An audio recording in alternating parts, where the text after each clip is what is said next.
What's going on, my fellow farmall brothers and sisters? All right, so another edition out here working on the farmall 300. So far everything's going really good. As you see, I got quite a bit tore down on it. We're going to start working on pulling out the steering assembly because I need to be able to get to that torque amplifier and check that clutch inside there. And then we're going to go ahead and work on pulling the front end out from underneath of it, which shouldn't be too bad. I just got to get those tie rods broke loose. And then we're going to go ahead and pull the motor. So stay tuned.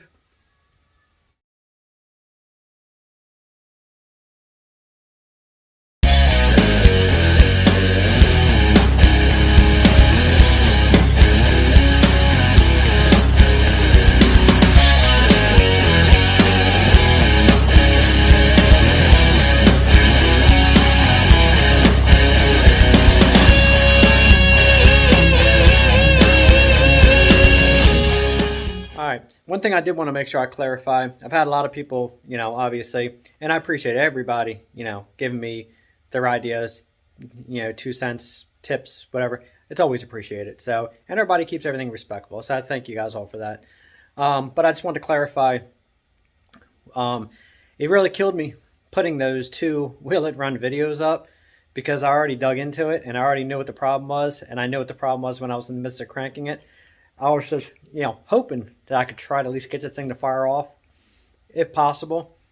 I had a feeling it wasn't going to, but it was worth a shot. As far as the low cranking, that was due to bad grounds. The starter was crap, and that was actually really starting to drown down with the wires getting hot, because that battery is back in the H, and it starts the H right up beautifully.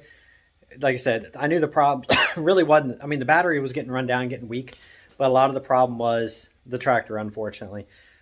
Combination of all kinds of stuff. 6-volt system. He had 12-volt wires on it. So the wires were small. It created a lot of heat, a lot of resistance. It really started putting a drag on that starter. The starter itself, with the casing, it was open for all those years. All the water got into it. The inside of it's pretty damn cruddy, pretty bad. The starter was obviously getting warm as well. I already went to the valve train on it. Everything was free. I checked the rocker arms. Everything was free. So I knew it wasn't in the valve train either. And then also, I thought I did a video showing it when I wrapped the chain around the step over there. And I actually pulled the clutch down. I thought I said it. I may be wrong. I didn't watch the video again to see. But anyway, yeah, I went ahead and I disengaged it, just in case to lessen that drag up because I thought the same thing. Maybe with the whole system moving, with that clutch not being depressed, maybe it's, causing drag. So I did actually have that chain down. It still wasn't that.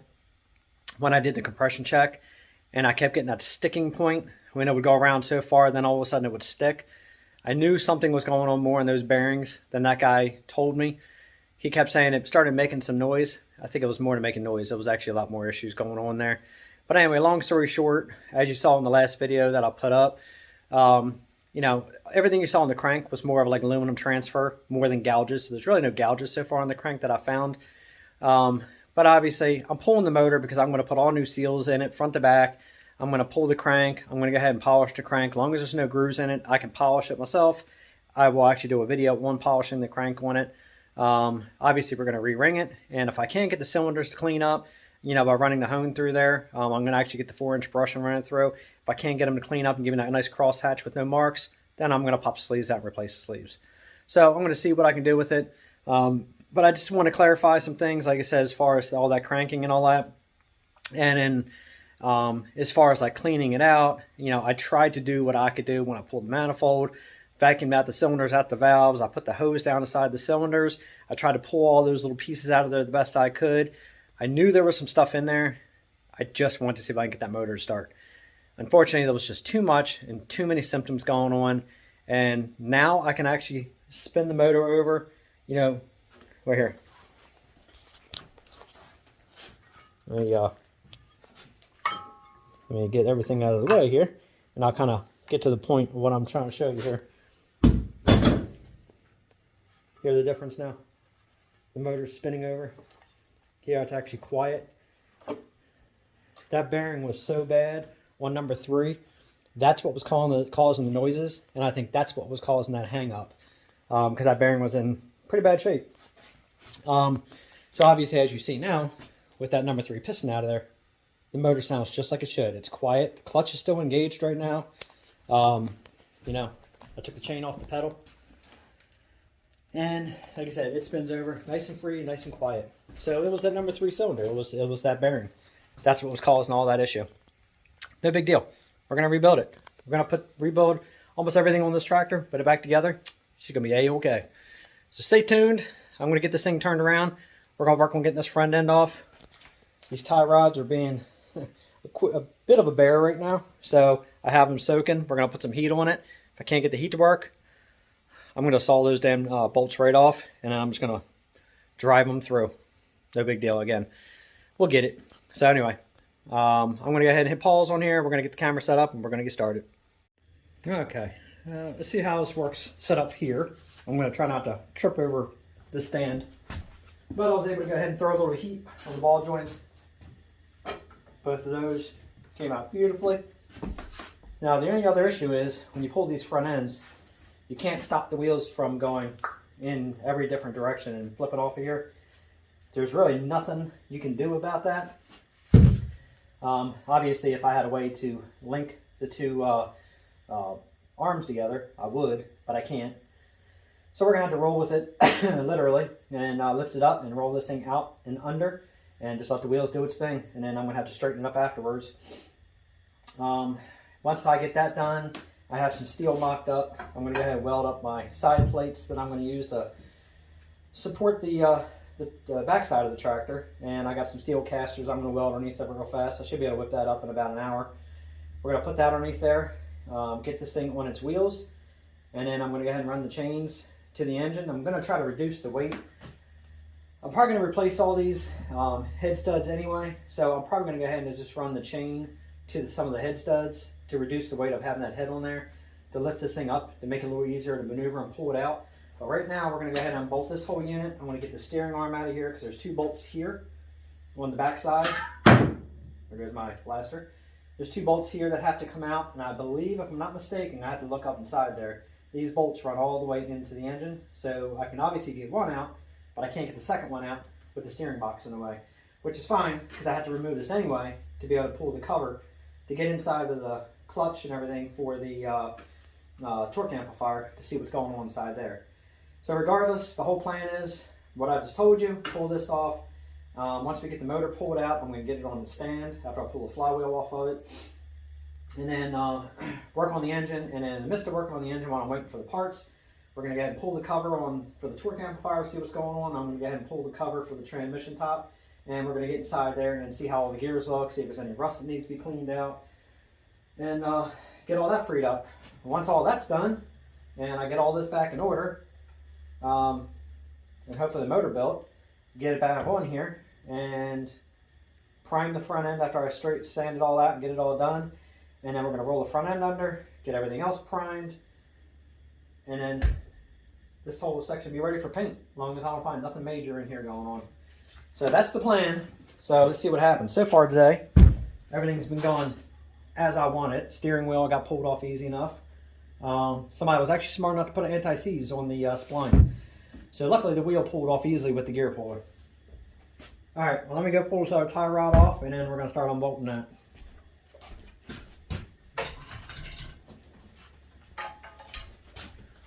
See, somebody wrenched down on here and smashed that pretty good. So, I don't know, maybe I can see if I can bang it a little straight. I might go ahead and, I don't know, I might do something with these to thicken these up. I actually might go ahead and get a piece of pipe that's a little bit bigger than the diameter of this. And I might go ahead and slide a piece of pipe on here.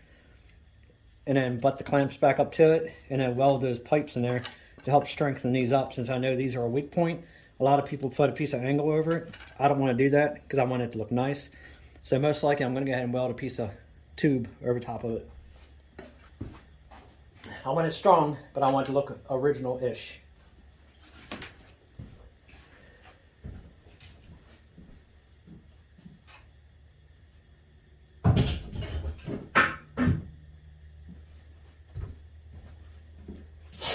You know, all in all, once you get into these tractors, it seems intimidating, but they're not so bad once you actually start breaking into them. for the most part, they look scarier than they really are.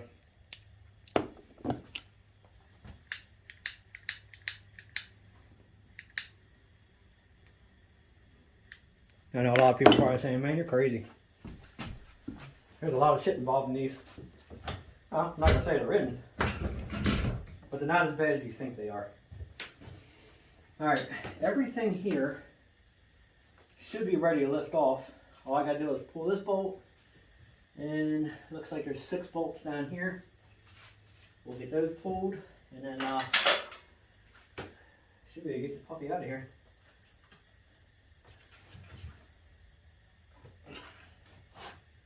Alright, everything breaks loose, so I can use a socket on there.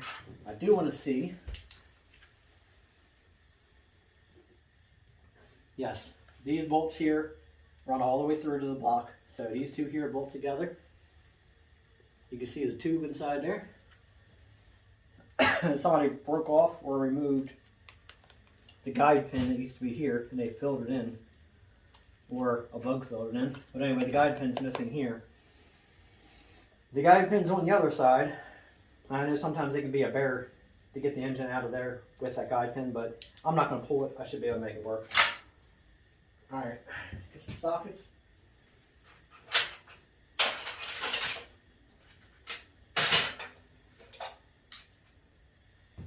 I know last night when I broke the hydraulic line loose, oh my god, that shit had everything so slippery, I couldn't grip anything.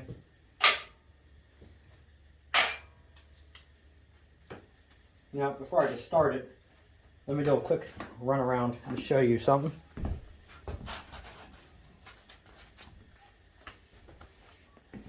Okay, let me unplug this. Sometimes I get a little overzealous working on things. So unfortunately, I did do a few things without videoing it. I apologize. But when you split these, really you got to make sure that hard line that goes there and it runs over, goes in the bottom of that pump right there. 3 bolts there, 3 bolts back there. Obviously you got to make sure that's out of the way in order to get the engine pulled. But really, these are actually pretty simple, breaking this engine loose out of here. Once you break this bolster loose on the front, and we finish breaking the bolts loose under here on this arm, once the front end's dropped out from underneath there, that's it as far as pulling the motor. It's pretty simple actually getting it out of here. I probably don't have to replace the clutch on here, but I'm going to assume that this guy never replaced the clutch in this tractor's life. And as you see from this pedal, this puppy's got some hardware on it. I mean, all the little diamonds are pretty much worn off that side. So if that's the original clutch, and I'm going through this much work, now is the time to break this thing apart and replace that clutch and the seals inside there.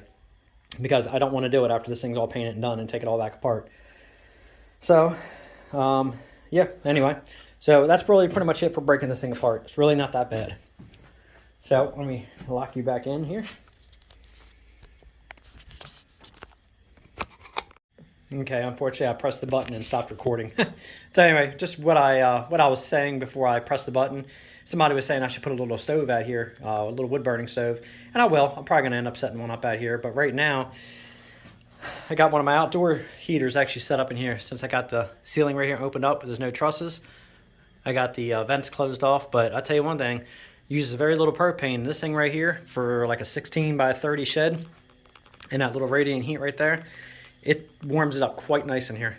You can work without a jacket with no problem. It takes about a half hour and it warms up really nicely. So anyway, just wanted to kind of show what I got out of here for heat, and yeah, it works nice. All right, so let's see if I can put this back in here without turning it off this time.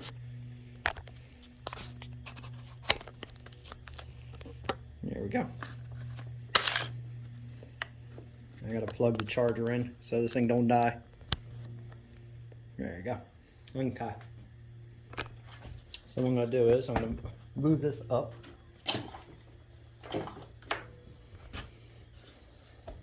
So about here. Oop. Okay. Actually, you know what? You ain't gonna see what I'm doing if I put it there. So let's put it here. Alright, and right there, that's what we're gonna start unbolting next. to get that steering box out of here.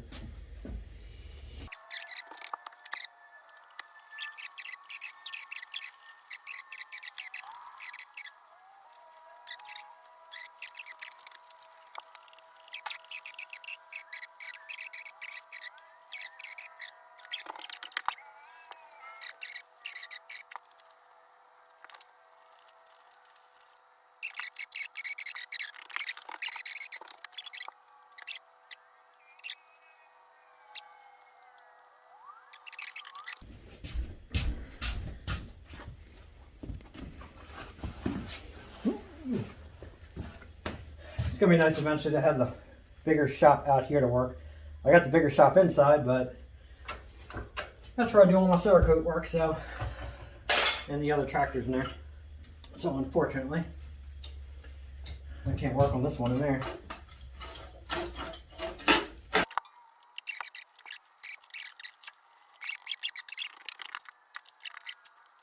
This is my 16th.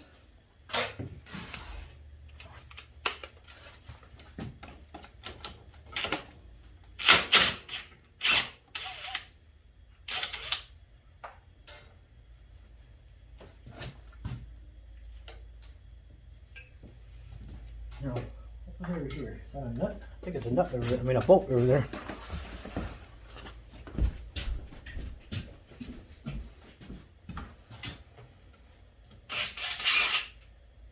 Yep, 2 bolts. Alright, that assembly is now loose, but I gotta disconnect the wires real fast.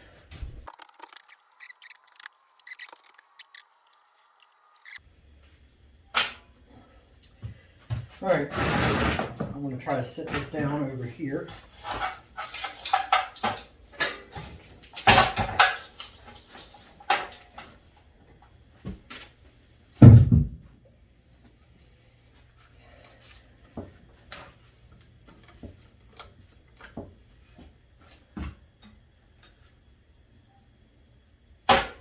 I should have all the bolts loose. So what?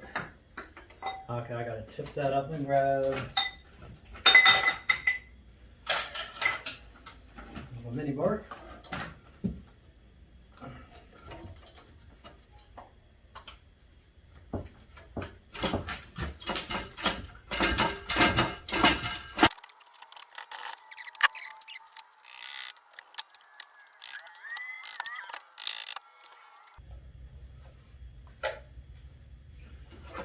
Alright. Let's find out how heavy this thing actually is.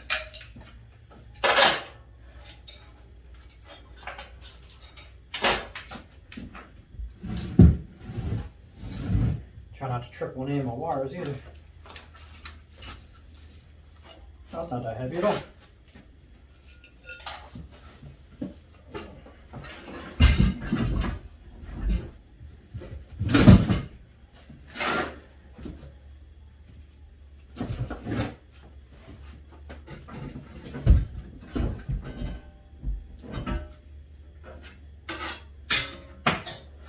Alright, well, that actually wasn't too bad. Put all the bolts with the steering head.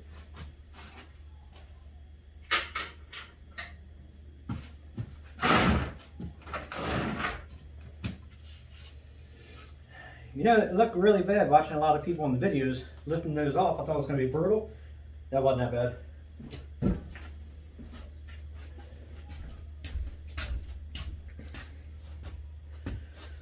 Okay, I'm going to start loosening up all the nuts around this thing.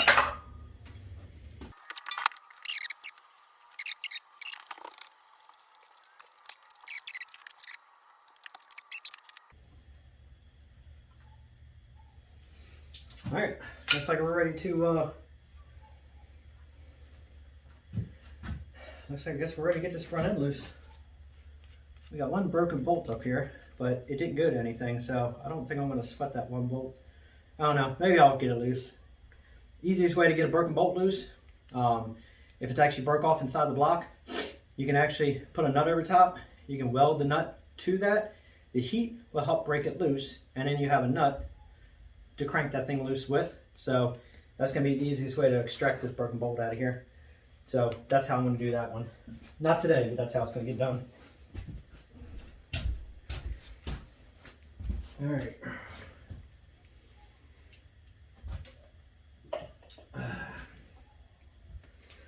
All right, my friends, let me set you back up, different spot, and we're gonna get this front end underneath here. All right, so let's go ahead and get this thing unbolted and watch these wheels go every way. It's gonna be a lot of fun alone. It's definitely a lot easier if you had two people, one on each side to help keep the wheel straight as you're rolling it. One person in the middle, it's a real pain. But anyway, the 3 bolts on the bottom of here in the back are already loose. So once I unbolt this, it'll actually drop, and then I should be able to roll it out as fighting with those wheels. Shouldn't be too bad, but let's just get it done.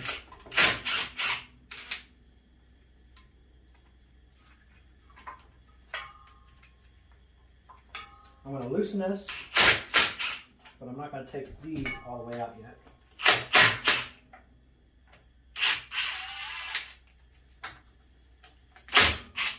For now, I'm going to leave the top one in place.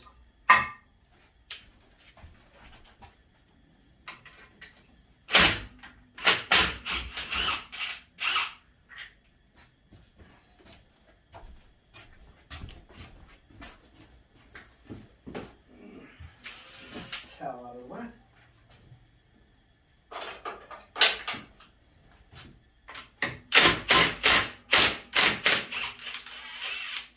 Alright, she's already breaking loose.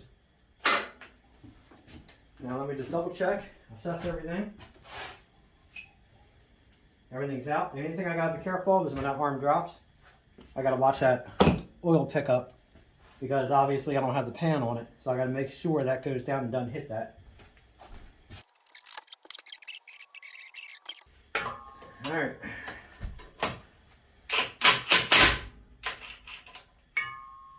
Now what it feels like it's trying to do is trying to push up. Let me see.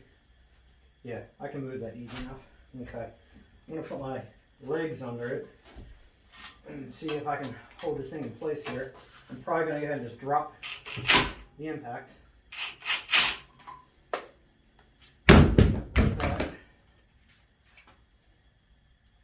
Roll it loose, lift her up.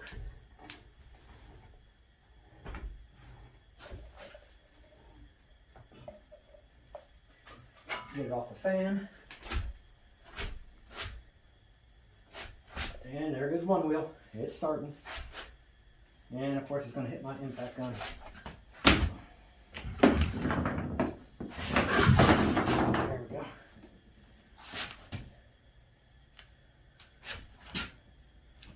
Alright, sit this down. The wheel's going to turn. Yeah, not that bad. So the front end is out. As you see, one wheel turned, no biggie, but it's clear. Now I'm ready to make some supports, hold up this chassis, and we're going to pull this motor out of here. Okay, well, I think what I'm going to do, I might make those supports later. I kind of want to get this motor off of here.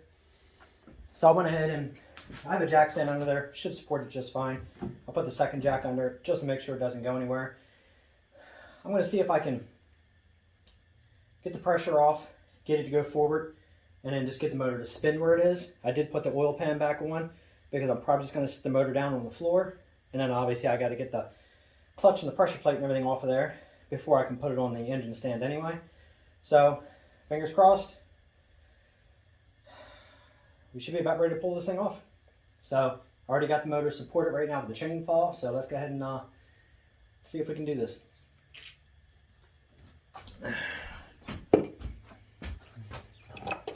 Alright, let the fun begin.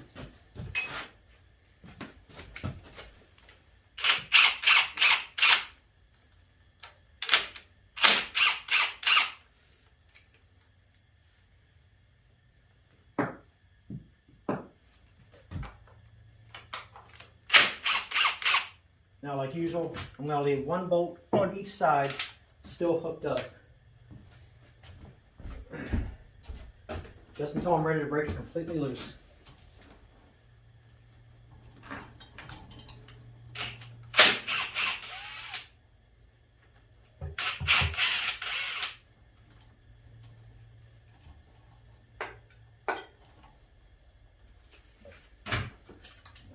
Get the one out that's kind of difficult.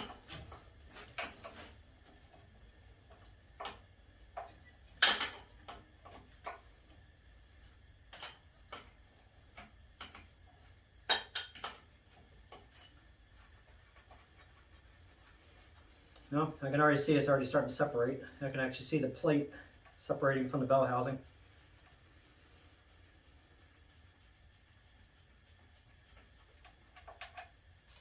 Now I'm going to get these two out up here. Now this bracket that's on here should just be basically like a hook. It just slides down over top of them. But obviously they have to come out completely to get the motor broke loose. So you can see how long they are because they go all the way through.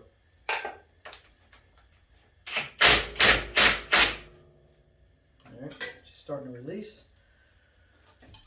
Put a little tension on it. Alright, technicality, should support it.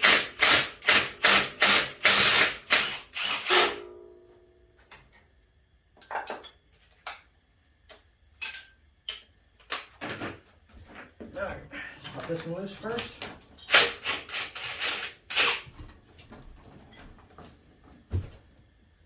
Get my hammer, screwdriver, pry bar ready, because the guide pin is over here, which is going to be probably the one I had to drive loose. So I'm going to put that in there. Alright, actually came out pretty easy. Alright, the motor is completely free right now.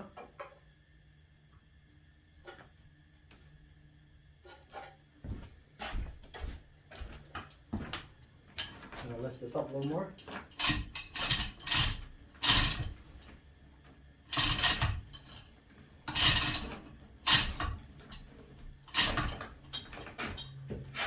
I always get nervous with the chain falls overhead, especially when I don't have a steel beam with a gantry set up.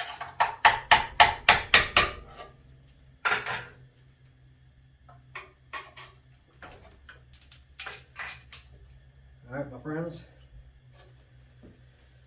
There she comes.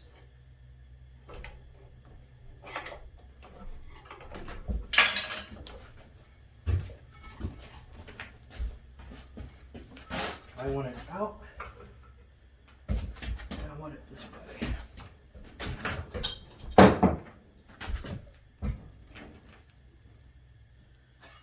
Alright. Take her on down to the floor.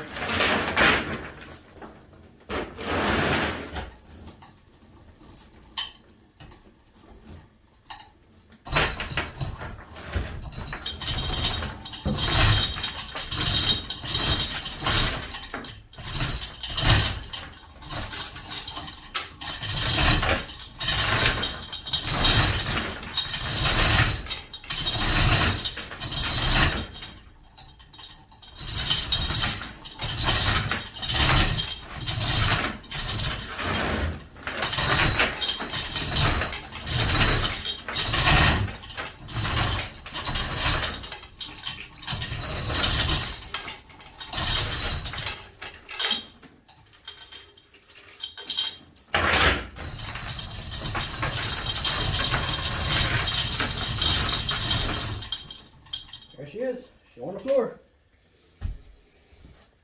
Alright, let me get the camera out of the cradle and show you what I'm seeing.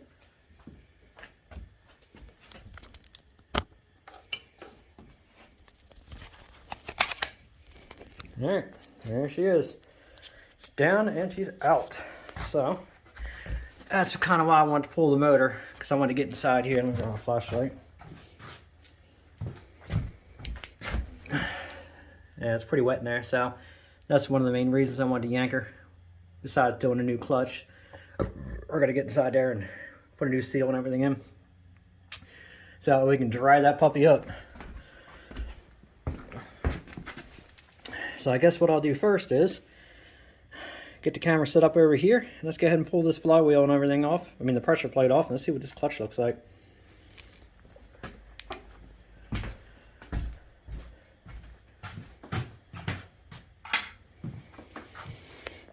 Alright, I'm going to have to set you up in a different stand for this, obviously, because I'm really out of space. I also got enough room to work, so we're good. Got the front end sitting over there right now out of the way, so that's good. The wheels didn't turn into me when I was moving it, so as long as you do one side at a time and roll it easily, it moves pretty good. So, alright, quite happy. Today was a win. Got this girl apart pretty easy. Again, not too bad. Not as bad as I thought it would be. It's going to make it a lot easier for cleaning this thing up now, too. That's for sure. You know, I may go ahead and, today, I may go ahead and pull that plate. I want to see what the clutch looks like on that torque amplifier. So, obviously, I'm going to set the camera up so you can see that once I clean up my mess. So, hang tight, and let me reset. Okay. Let's go ahead and get this clutch out of here.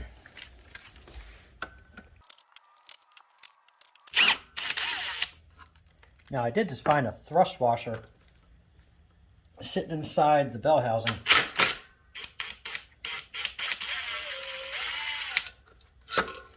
So I got to figure out where that came from and why it was just sitting in there. Oh yeah. Let's just say she had about half-life on her. Definitely could use a change, so that's good. The clutch itself is actually, the pressure plate a little burned. So you can actually see where, it stuck to it for quite a while. Alright, let me grab my screwdriver, pull that clutch disc out.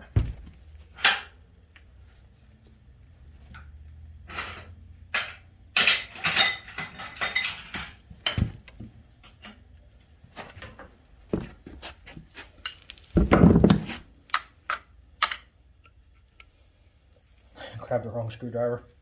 Actually, let me grab the other, get the right one.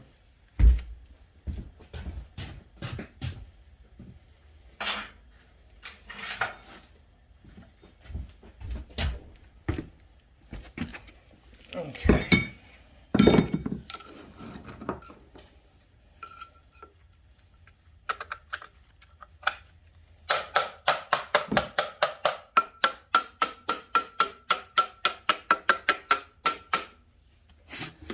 In there pretty good.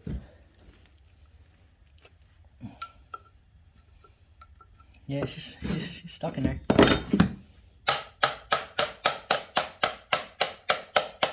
There we go.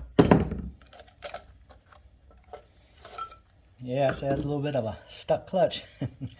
But yeah, see how close that is down to those rivets? Yeah, it had some life on it, but not much. You can see right there. See how close that was? So, yeah, it definitely a good thing. Went ahead and pulled that out. And then obviously, I'll resurface that flywheel a little bit too. So for now, we're gonna go ahead and take off the flywheel, and then I should be about ready to mount this thing in the stand. I just got to get the bolts because, yeah, I don't have long enough bolts, I think, to mount this in the stand right now. No biggie.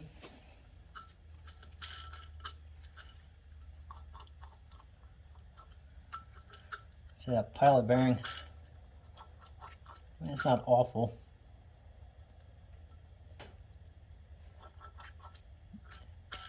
Don't sound gritty, but definitely it'd be a good thing to go ahead and replace that.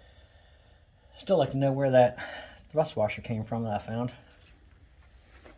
I'll bring the camera up to it and I'll show you guys in a few.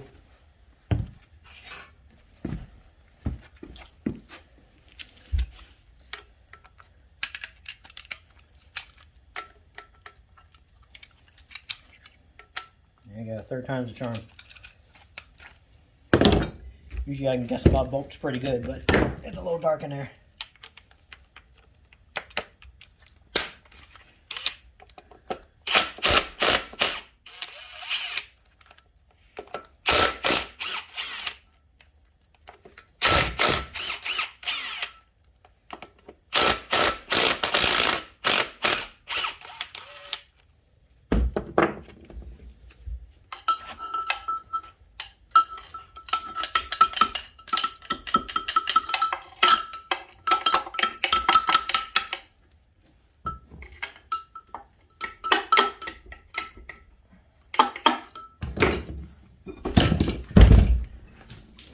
That was the majority of the weight.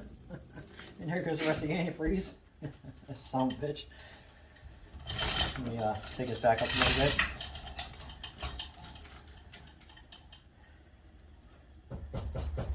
Yeah. Of course. I didn't know if you were recording. Okay. All right. Well, that's all we're doing there. Now, what I'm trying to figure out is, if anybody knows, shoot me a comment. Let me know. So I found this thrust washer sitting right there. I don't know what that thrust washer goes to.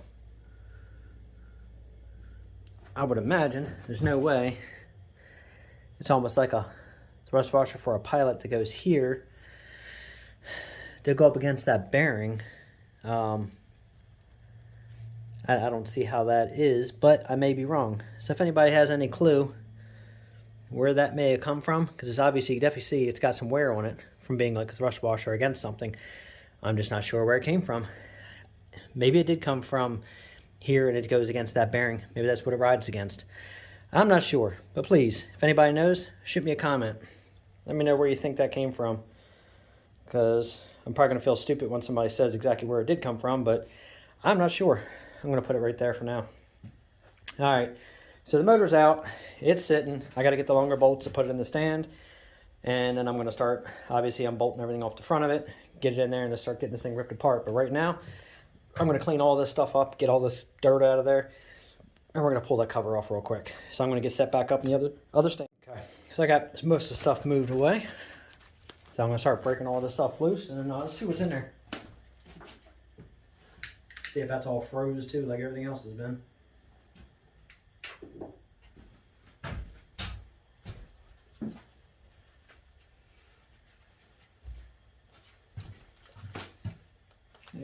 Can't really say I'm shocked at what I'm seeing, just because it did sit for so freaking long. So it's enjoyable bringing these old tractors back to life. Like I said, seems like a lot of work, but it's fun. It's enjoyable.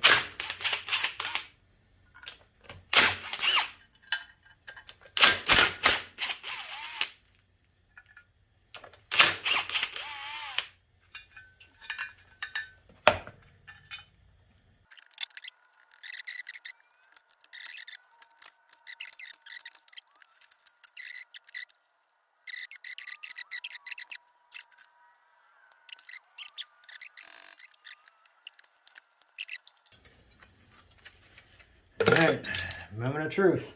Let me put these over here out of the way.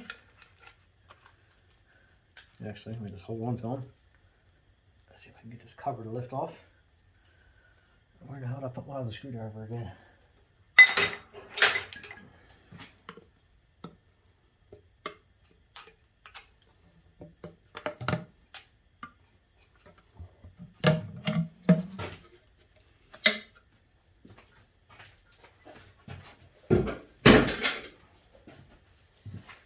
Alright, so that's how it looks inside. You know, all in all, it's actually, I thought it was going to be bad seals in there, and I thought it would be full oiled, but it's actually not. And I tell you, the clutch disc actually doesn't look bad either.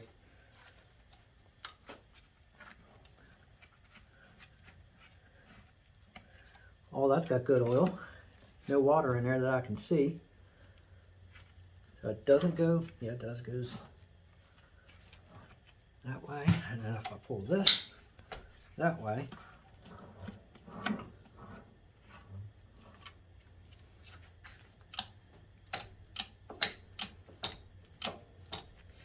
But looking like to me, the pressure plate isn't moving. Oh, there it is. Disc is moving. So maybe I'd actually fix this with just the adjustments inside of it, honestly.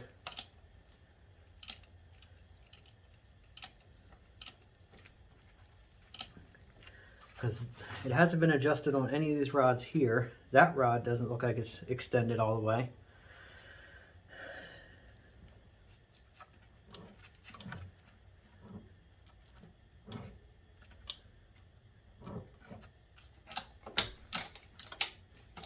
And that releases it. So that disc is now free. I don't know. I think I may actually be able to get away with just giving this thing an adjustment, because honestly, from what I'm seeing, I don't see anything bad inside there. Why that shouldn't be working.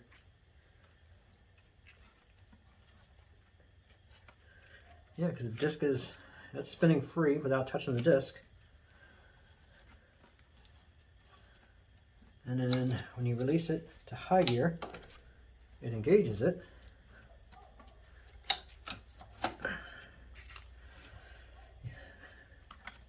And she spins free. All right, well, I'm not sweating it now because now I think it's just an adjustment. I don't really think it's I don't think it's anything major. Obviously, I do a little bit more research on it, but all the fingers look good for the clutch, for that little pressure plate's in there. Nothing's backed out. Yeah, honestly, I think it's just the adjustment. I think he was actually wrong when trying to say that it was busted, because it's not. That's a good thing. So that makes me feel better. Let me turn that camera in there a little bit, and I'll show you the clutch disc.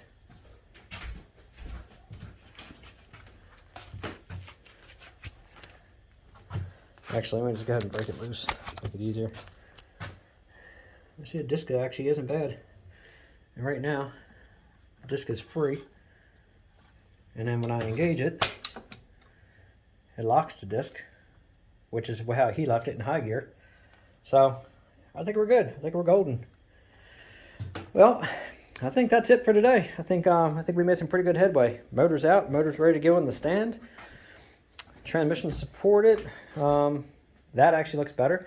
So now the next step is, once I get this motor in the stand and we start breaking that puppy down, next we're going to go ahead and we're going to break off the reservoir tank, because I'm going to replace the seals in it.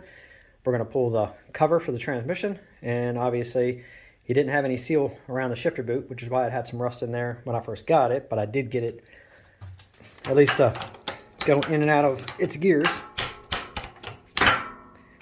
So everything actually works, but 4th and 5th are stuck, but everything else moves. So I have a feeling it might just be some water, maybe a little bit of rust possibly somewhere down inside there.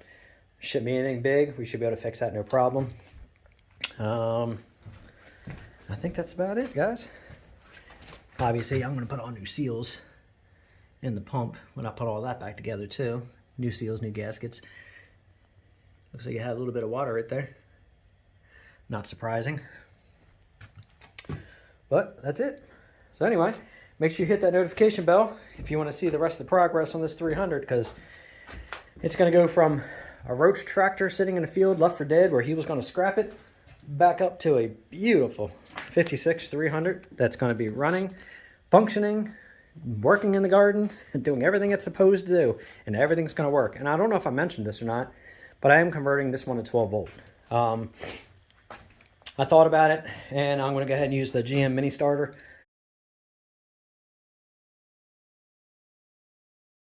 So that way it'll tuck up under the hood with no cuts in it. And then we're going to go ahead and do a 12 volt system on here. That way, you know, I can run more, you know, if I want to run additional lights on here for pulling, you know, kids in the hayride. I mean, whatever. Just all in all, 12 volt system is where we're going to roll. So, and obviously I'm going to replace all the gauges and all that good stuff. So anyway, enough of my babbling. So make sure you hit that notification bell, like, subscribe, share. I always appreciate when you guys share. Always appreciate talking to you guys whenever somebody has an idea, or, you know, just shoot the shit a little bit on, you know, about the tractors. Oh yeah, that's why I couldn't get it to roll very well. I'm still having a problem getting that brake disc off of there. The brakes were rusted really bad. I don't know. I'll put them back here. And here we go. That's how the brakes looked when I got it apart. So those brakes were completely rusted solid. Again, no biggie. I'm going to replace the springs. I'll probably replace the stainless balls in there. Clean it all up and put new boots on and get it all back together. Not a problem whatsoever. Other than that, again, that's it. So like, subscribe, share. Thanks for watching, and until next time.